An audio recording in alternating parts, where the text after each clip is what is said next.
비영리에서 디지털 마케팅, 디지털 커뮤니케이션 할 때 가장 중요할 것은 바로 어떻게 하면 시민들이 우리의 활동들을 인지할 것인가, 어떻게 하면 관심을 갖게 할 것인가, 또 어떻게 하면 이 활동과 우리 단체에 지지와 후원을 보낼 것인가, 또 어떻게 하면 단순하게 후원과 지지가 아니라 구체적인 참여활동에 참여하게 할 것인가.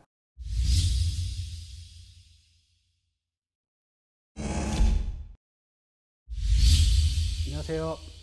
오늘 비영리 커뮤니케이션, 비영리 관련해서 홍보를 이야기할 녹색연합의 최위환입니다. 반갑습니다.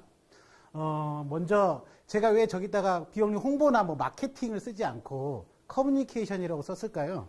그것은 바로 비영리가 자신이 알고 있는 상품을 파는 것은 아니지만 자기가 중요하게 생각하는 가치를 사람들에게 전달하는 데 중요한 도구는 저희가 뭐 TV 광고를 내거나 뭐 이러지 않기 때문에 정확하게 대화하는 방식으로 비영리의 가치를 알리는 것이 중요하기 때문에 저기다가 비영리 홍보, 비영리 마케팅 이런 단어보다는 비영리 커뮤니케이션, 우리나라로 얘기하면 대화, 소통, 이야기를 썼습니다.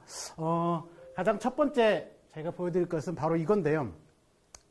2006년 8월 21일 날에 여러분들 오래되신 분들은 수금지와 목토 천해명, 명왕성까지 다 외우시고 명왕성까지 은하계 있거라고 생각을 하시는 경우가 많은데 2016년 8월 20일에 명왕성이 제외가 됐어요. 그 이유는 다양하게 분명히 존재는 하나, 명왕성이 있죠. 명왕성이 있으나 태양주위를 돌고 있고 그리고 충분한 질량이나 이런 걸 갖고 있지만 그 은하계 이 내에서 보면 공전구역 내에서 지배적인 역할을 할 것이라는 기준에서 사실은 못해서 우주 천문학자들이 이제 더 이상 명왕성이 은하계 내 태양계에 대해서 별 역할이 없어, 필요가 없으니까 제외하자라고 해서 명왕성이 제외가 됐어요. 그래서 요즘 분들은 다 명왕성이 없이 수금주와 목토 천 해왕성까지만 있는 걸로 다 배우고 있습니다. 저도 당연히 명왕성까지 배웠지만 지금은 명왕성이 사라지는 거죠. 바로 그 구역 내에서 충분히 영향력을 발휘하지 못했기 때문에 명왕성이 제외가 된 겁니다. 시민단체가 비영리단체의 역할들 중에는 시민사회 속에서 사회에서 자기가 가지고 있는 가치에 영향력을 충분히 미쳐야 되는데 그냥 혼자서 열심히 하는 것이 아니라 같이 하고 있는 시민들과 같은 단체와 이런 것들 영향력을 충분히 발휘를 해야 됩니다. 그렇지 않으면 저희도 언젠가는 저렇게 명왕성처럼 제외가 될 수 있기 때문이죠. 자, 오늘은 주로 비영리 홍보 커뮤니케이션 할 때 디지털에 대한 이야기를 할 겁니다. 디지털과 모바일에 대한 얘기를 자세하게 하지만 할 건데 그 이유가 첫 번째 왜 우리가 비영리가 디지털 마케팅, 디지털 커뮤니케이션을 해야 되느냐. 가장 큰 건 이거예요. Z세대가 오고 있습니다, 여러분. Z세대는 95년대 이후에, 나이로 보면 95년대 이후에 태어난 생들인데, 앞으로 우리가 많은 사람들에게 가치를 이야기할 대상 자체가 옛날에는 Z세대가 아니고 X세대나 그 전 세대들은 문구나 텍스트나 아니면 이런 대자보나 이런 거를 활용해서 홍보를 했다면, 우리 Z세대의 특징은 바로 스마트폰을 아예 처음부터 태어나서, 저기 쓰면 포노사피엔트라고 폰을 갖고 태어난 사람들이에요. 그래서 커뮤니케이션을 할 때 디지털과 스마트폰 이 두 가지를 빼놓고는 이야기할 수 없습니다. 그래서 어떻게 하면 그 디지털에서 Z세대들랑 이야기를 할까가 중요합니다. 하나만 더 말씀을 드릴게요. Z세대의 특징에 대해서 말씀을 드리도록 하겠습니다. Z세대는 1995 이후시요.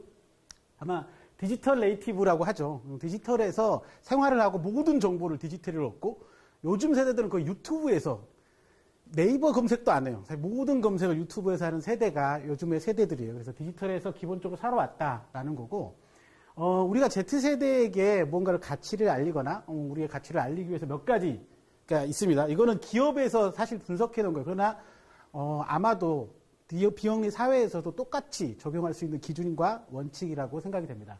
보시면, 가성비, 기능성은 기본인 거예요. 가성비라고 하는 거는 이런 거죠. 상품으로 이야기하면 이게 되게 쓸모가 있어 라는 거죠. 근데 비영리사에서는 이 가성비는 뭔가 세상을 구체적 변화를 만들 수 있을 것 같아 이 단체는 그런 거죠. 그런 걸 정확하게 이야기를 해야 되는 거고 진정성 있는 윤리적 기업 활동은 당연히 요즘 세대들이 있는 거죠. 기업의 갑질 같은 게 일어나면 전혀 있을 수가 있고 비영리사에서 투명성은 당연히 재정 투명성이나 이런 것들은 마찬가지겠죠. 마지막으로 두 가지가 더 있는데 하나는 더 중요한 건데 고객을 참여하는 광고 활동. 옛날에는 일반적으로 비영리에서도 홍보를 할 때, 우리 되게 열심히 활동하고 있어요. 이렇게 가치 있는 일을 하고 있어요. 라고 홍보만 하면 사람들이 되게 동감을 하고 뭔가를 참여를 하든 후원을 해줬거든요. 근데 지금의 세대는 그렇지는 않습니다. 내가 거기에 구체적으로 참여 활동을 진행을 해야만이 그 가능성을 보는 거거든요. 그냥 후원만 할 테니까 혹은 그걸 뭐 뉴스 정보만 받아보겠다 이런 게 아니라 내가 거기에 실제로 무언가 구체적 온라인이든 오프라인이든 참여 활동을 통해서 자기가 느껴야만이 이 부분에 대해서 같이 참여를 하는 게 요즘의 세대들의 특징입니다. 마지막으로 되게 중요한 거죠. 맨투맨식 개별 마케팅은 홍보를 할 때 가장 커뮤니케이션 할 때 중요한 거는 이 커스터마이징이거든요. 그 사람에게 맞게 이야기를 해야 되는데 나중에도 이야기를 하겠지만 비영리에서 일반적으로 커뮤니케이션 활동할 때는 되게 범용으로 누구에게나 맞는 이야기들을 하는 경우가 많거든요. 근데 그거는 누구에게나 하고 있는 이야기는 누구에게도 듣고 싶지 않는 이야기가 되거든요. 그래서 되게 정확하게 그 사람 타겟에서 맞는 이야기를 하는 게 되게 필요합니다. 녹색연합 사례에 대한 이야기를 먼저 조금 해드릴게요. 녹색연합에서는 몇 년 전부터 이런 뭐 디지털에서 어떻게 하면 사람들과 관계 맺을까라는 이야기를 하면서 올해 2020년 이거 제가 지은 프로젝트 이름인데 뉴런 프로젝트라고 제가 이름을 지었어요. 여러분들 이 뉴런 기억하시나요? 뉴런은 이따가 또 설명을 드리고 이 프로젝트 이름은 잠재 지지자와 커뮤니케이션을 통한 네트워크 구축이 핵심입니다.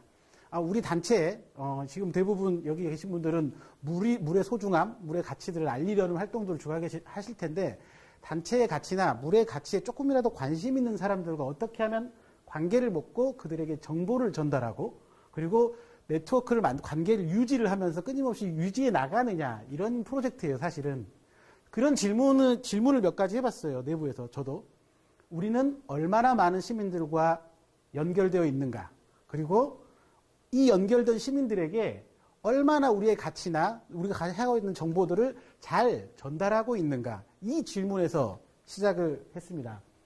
갑자기 이게 막 옛날 막 생물 시간 같은데 보시면 이게 뉴런이에요. 인간의 뉴런 구조. 인간이 자극을 받아들여서 생각을 하고 결국은 해석을 해서 어떤 행동을 하는 거죠. 저는 이 뉴런은 프로젝트를 보면서 이 뉴런이라는 걸 생각을 하면서 이게 비영리에서 이루어져야 할 커뮤니케이션 구조구나라고 생각을 했어요. 그 중에 사실은 가장 중요한 저희 생물 시간에 시험에 나왔던 단어들이기도 합니다. 저기 보면 시냅스라고 있습니다. 저 시냅스라는 곳이 가장 중요한 두 뉴런이 만났을 때 가치를 전달하는 신경물질을 전달하는 그 부위거든요. 저는 녹색연합이 혹은 우리 비영리 단체가 저 시냅스의 역할을 해야 된다. 그리고 시냅스가 정보나 가치가 잘 전달되는 훈련들을 해야 된다라는 의미에서 저희가 뉴런 프로젝트라고 이름을 지었습니다. 조금 더 구체적으로 이야기를 해보도록 하겠습니다. 뉴런 프로젝트는 이렇게 설계가 되어 있어요. 어떻게 하면 시민들이 우리의 활동들을 인지할 것인가, 우리 단체를 인지할 것인가, 그 다음에 어떻게 하면 시민들이 이제 알긴 알았어. 그러나 어떻게 하면 관심을 갖게 할 것인가, 또 어떻게 하면 이 활동과 우리 단체에 지지와 후원을 보낼 것인가, 또 어떻게 하면 단순하게 후원과 지지가 아니라 구체적인 참여 활동에 참여하게 할 것인가. 사실 이 단계를 설계하는 게 뉴런 프로젝트의 핵심이고 비영리 커뮤니케이션의 핵심이라고 생각합니다. 그런 거 생각나실 거예요. 어느 날 이런 예를 들면 어떤 거냐면 비영리 단체의 커뮤니케이션 방식은 중학교 때 조금 친한 것 같기도 하고 안 친한 것 같은 친구가 있었는데 어느 날 친구 동창회 나와서 결혼식 청첩장을 저한테 내밀어요. 분명히 나는 별로 안 친했다고 생각하는데 청첩장을 내밀면 반응이 어떨까요? 너무 축하해주고 싶을까요? 아니지. 이거 왜 나한테 왜 주지? 나한테 왜 이걸 왜 주지? 나 안 친했는데, 가기 싫어. 그리고 뭐 쓰레기통, 보는 앞에서는 쓰레기통에 버리지는 않겠지만, 버리거나 분명히 안 가게 되겠죠. 그동안 왜냐면 이 단계를 정확하게 인지를 못하는 거예요. 알고만 있었던 사람에게 나에게 관심이 없거나 관계가 없던 사람에게 정보를 전달하거나 요청을 하는 경우에 그 사람이 요청을 안 받는 건 당연하고 심지어 불쾌감을 갖는 거죠. 그래서 저 설계가 사실은 내부에서 있느냐가 이건 디지털에서 마찬가지예요. 일반적으로 디지털 영리에서 마케팅 하시는 분들은 이거를 퍼널 마케팅이라고 하거든요. 이게 깔때기라는 거죠. 그냥 깔때기 형식으로 그러면 어떻게 하면 인지에서 관심으로 넘어오고 관심에서 후원으로 넘어오고 후원에서 참여를 할 수 있겠느냐를 디지털에서 설계를 하는 거예요. 뉴스레터를 보내거나 어쨌든 정보를 보내거나 광고를 하거나 설계를 다 해가지고 하는 거예요. 그래야만이 시민들이 요 설계가 나한테 적합한 단어, 적합한 단계에 적합한 정보가 오기 때문에 참여를 할 수 있는 거죠. 실제로 이것들은 구체적으로 좀 더 보겠습니다. 녹색연합이 사유권 문제에 대해서 우리나라에 웅담을 채취하기 위해서 아직 사유권들이 살고 있거든요. 한국에서도 지금 옛날엔 1,400마리가 있었는데 지금 한 500마리, 400마리까지 아직까지 살고 있는 거예요. 근데 이 사실 자체를 여전히 모르는 사람도 많이 있어요. 당연히 모르는 사람도 많이 있죠. 예. 그리고 모르는 사람에게 이 사실을 알리는 게 되게 중요하고, 그리고 이 문제에 대해서 알았으면 관심을 갖게 하는 활동이 되게 중요하고, 아까 그래서 참여랑 후원이랑 다양하게 활동하게 하는 활동들을 쭉 진행을 했습니다. 그래서 지난해 한 2년 동안 가까이 진행했는데 약 7천여 명 광고를 했겠죠. 이따 설계지면 페이스북 광고나 광고를 통해서 광고를 해서 많은 사람에게 제 생각에 한 3, 4만 명 이상, 4, 5만 명 이상에게 이 활동을 알렸어요. 인지를 시킨 거죠. 그 다음에 7천 명의 지지자, 이거에 관심을 가지고, 이거에 난 되게 뭐 후원을 하거나 어떻게든 할 거예요. 라고 생각해서 저희한테 뭐 이메일이나 소식을 받아보겠습니다. 아니면 나중에 후원을 하려면 저희한테 알려주세요. 그래서 뭐 핸드폰 번호를 알려주거나 관계를 맺은 거죠. 그리고 끊임없이 그들에게 정보를 전달하죠. 뉴스레터를 보내기도 하고, 오프라인에서는 뭐 오프라인에서 행사도 되게 하기도 하고, 그렇게 6천 명 정도의 구독자 관계 맺음을 하는 거예요. 그래서 저희가 했던 것들은 끊임없이 그런 관계 맺음과 활동들을 통해서 구체적으로 600명의 후원자를 발굴을 했다는 거예요. 그러니까 이게 그 설계 구체적인 과정입니다. 그 더 구체적인 과정은 이렇게 진행이 됐어요. 아마 저는 이 과정 자체를 다 모든 이슈에 따라서 이 과정 자체를 다 할 수는 없다고 생각합니다. 이슈에 맞게 설계를 하시면 될 것 같아요. 첫 번째가 저희가 랜딩 페이지 제작이에요. 랜딩 페이지라는 거는 구체적인 메시지를 딱 만들어 놓는 거예요. 웹페이지, 캠페인 페이지 같은 거에 녹색연합 홈페이지, 뭐 단체 홈페이지 모든 정보를 하는 게 아니라 이 프로젝트에서 이 활동이 어떤 가치를 지니고 어떻게 활동이 되고 어떤 성과를 낼 건지에 대해서, 그리고 당신에게 이런 요청을 드립니다. 이런 메시지를 설계를 해서 랜딩 페이지를 만드는 경우가 있고, 또 하나는 구독자, 그러면 이거에 대해서 만들어 놓는다고 다 찾아오는 게 아니기 때문에 어떤 사람들이 여기 왔으면 좋겠다라고 실제로는 또 구체적으로 이야기했지만 광고를 한 거죠. 뭐 그렇다고 해서 저희가 TV 광고를 할 수 있겠습니까? 뭐 돈이 그렇게 많은 것도 아니고 못하기 때문에 최대한 할 수 있는 게 사실은 SNS 광고 정도는 그래도 뭐 10만 원, 5만 원, 뭐 요 정도 단위에서 광고비를 해도 충분한 효과를 내기 때문에 그런 광고를 통해서 잠재적 지지자를 모으는 활동들을 하고, 마지막으로 아까 얘기했던 것처럼 이 활동의 의미, 그리고 현재 진행되어 있는 활동, 과거의 성과 이런 것들을 충분하게 뉴스레터나, 그리고 요즘은 뭐 알림톡이나 뭐 문자 이런 것들이 다 되잖아요. 그런 걸 통해서 지속적으로 커뮤니케이션의 과정을 설계를 하시면 될 것 같습니다. 가장 중요한 거예요. 사실은 이게 저는 모든 게 다 있다고 보는데, 디지털 커뮤니케이션에서 가장 핵심은 정확하게 타겟팅을 하는 거예요. 아까 했던 범용이 아니라 이 문제에 관심이 있을 만한 사람을 미리 설정을 하는 거죠. 요거는 어느 지역에 한이 있으면 우리 지역이면 우리 지역 주민들만 타겟을 하는 거고, 그리고 요 문제는 청소년들이 관심이 많을 거야. 아니야, 요거는 40대, 50대의 뭐 남성, 여성이 관심이 많을 거야. 이 문제는 어떤 특정한 이슈에 관심 있는 사람, 예를 들어서 동물을 좋아하는 사람이 관심이 많을 거야. 충분하게 타겟팅을 하는 게 되게 중요합니다. 그렇지 않고 그냥 범용으로 환경은 너무 중요해요. 자연을 보존합시다. 물은 소중한 겁니다. 물은 생명이에요. 라고 이야기하는 것들은 그냥 타켓이 없기 때문에 내 이야기로 받아들이지 못한다는 거예요. 그래서 구체적인 타켓을 설정을 하는 게 저는 되게 중요한, 디지털 커뮤니케이션의 되게 중요한 설정이라고 보고 있습니다.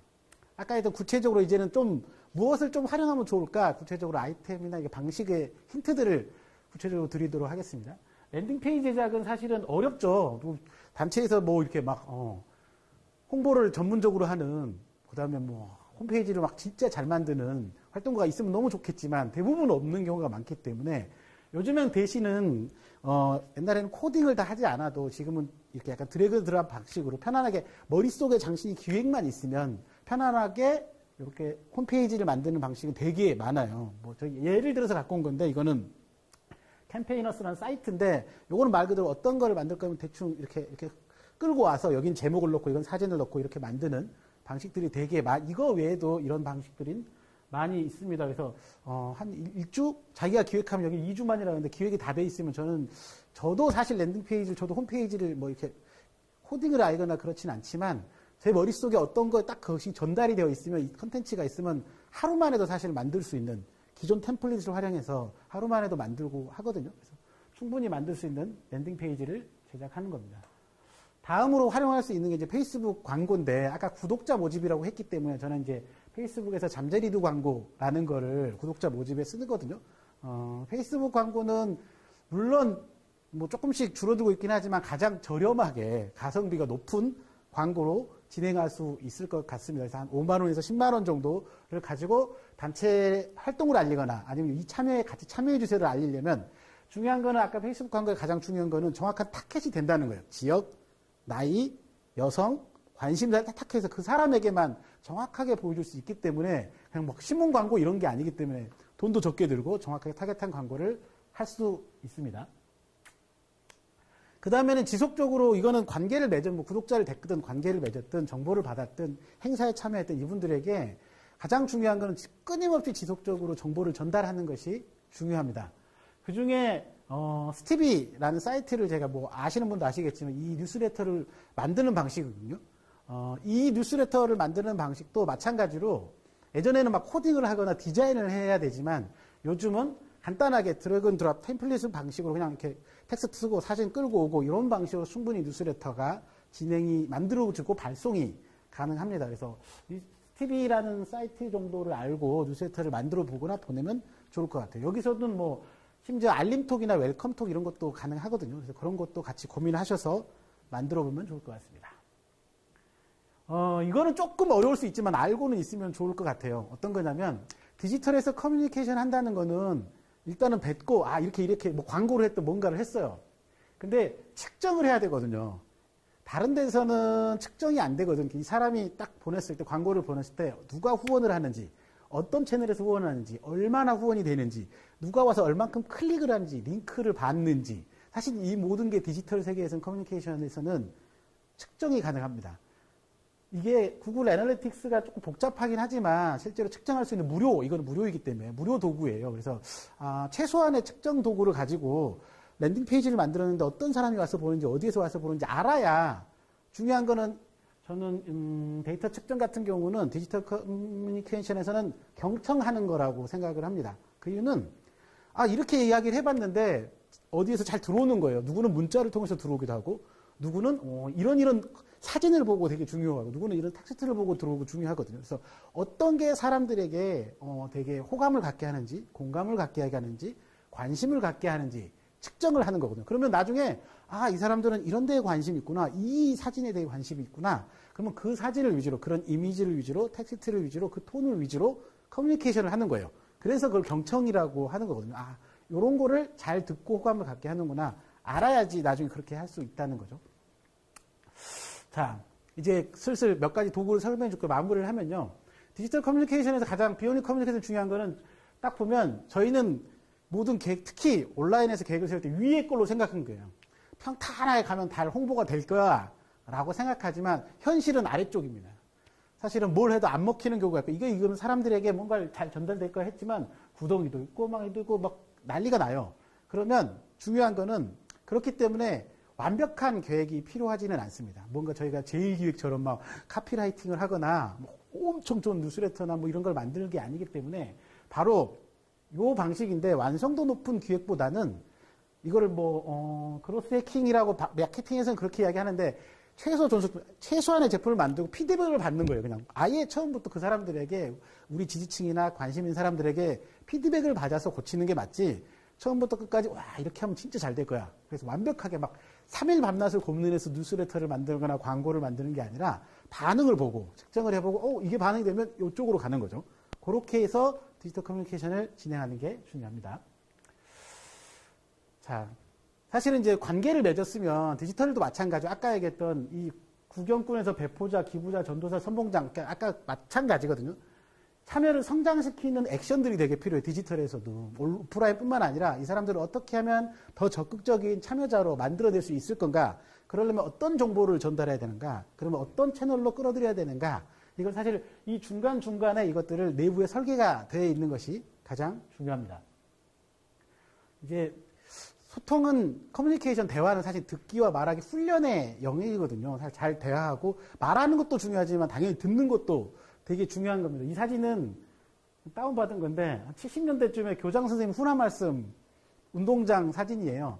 저는 비영리 단체에서 뭔가를 이렇게 홍보라고 하는 것들을 할 때 저는 이 장면이 가장 생각합니다. 비영리가 말하는 단체에서 말하는 가치들이 대부분 옳고 괜찮은 말들이죠. 근데 그것이 여기에 땡볕에 앉아서 듣고 있는 사람들처럼 아무리 그게 옳은 말이고 바른 말이지만 나한테 정말 듣고 싶지 않는 방식으로 이야기됐을 때, 그리고 듣고 싶지 않을 때 이야기됐을 때 이렇게 이야기가 들리지 않을까라는 생각을 합니다. 그래서 비영리에서 커뮤니케이션 할 때 가장 중요한 거는 듣고 싶은 이야기를 듣고 싶은 방식으로 이야기하는 게 가장 중요합니다. 특히 Z세대에게, 디지털 세대에게, 디지털에서는 조금 더 그 사람이 원하는 방식, 공감 가는 방식이 있거든요. 근데 그거를 무시하고 자기에게 익숙한 방식, 자기 단체에게 익숙한 방식으로 디지털에서 커뮤니케이션하거나 홍보를 하면 그거는 그냥 딴 나라 이야기예요. 혹은 관심 있는 이슈더라도 또 뻔한 이야기는 아까 교장선생님 훈화 말씀처럼 뻔한 이야기 하네, 막 이런 인식으로 받아들인다는 거죠. 그래서 듣고 싶은 이야기를 듣고 싶은 방식으로 이야기하는 훈련들이 가장 필요한 시기가 아닐까 합니다. 거의 다 끝났는데 사실은 저희가 홍보라고 안 하고 아까 얘기했던 것처럼 커뮤니케이션이라고 이야기하는 거는 뭔가를 가치를 전달하거나 홍보를 할 때 사실은 관계 중심적인 사고를 하자는 거예요. 사실은 단체가 사람들을 이렇게 대상화시키거나 해서 막 디지털에서 무조건 광고하면 다 될 거야 라고 이야기하는 게 아니라 우리 단체에 관심과 지지를 보내신 분들과 어떤 관계를 맺을 거냐, 그리고 그 관계를 어떻게 성장시킬 거냐, 그거를 고민하는 게 가장 중요한 것 같고요. 앞으로 홍보를 하실 때나 뭐 이렇게 어쨌든 커뮤니케이션을 하실 때 이 방식이 가장 중요한 것 같아요. 그래서 단체 활동가들은 물에 대해서 중요하거나 관심이 있는 지지자들 모아오고 관계를 네트워크를 만들어서 그걸 짜는 사람들, 그물망을 짜는 이렇게 사는 사람이고, 그 사이에서 단체가 말하고 싶은 방식이 아니라 그분들이 여기 있는 사람들이 짜였는데 보니까 청소년들이 되게 관심이 많아.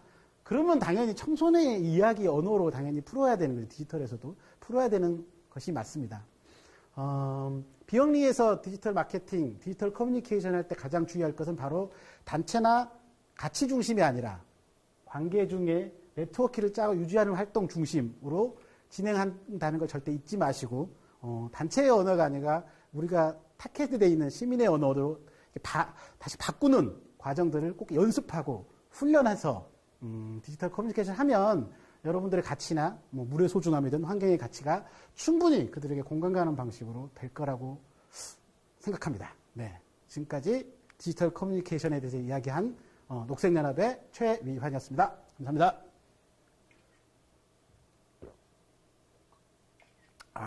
수돗물 정말 맛있네요. 구독과 좋아요 꼭 눌러주세요. 구독, 좋아요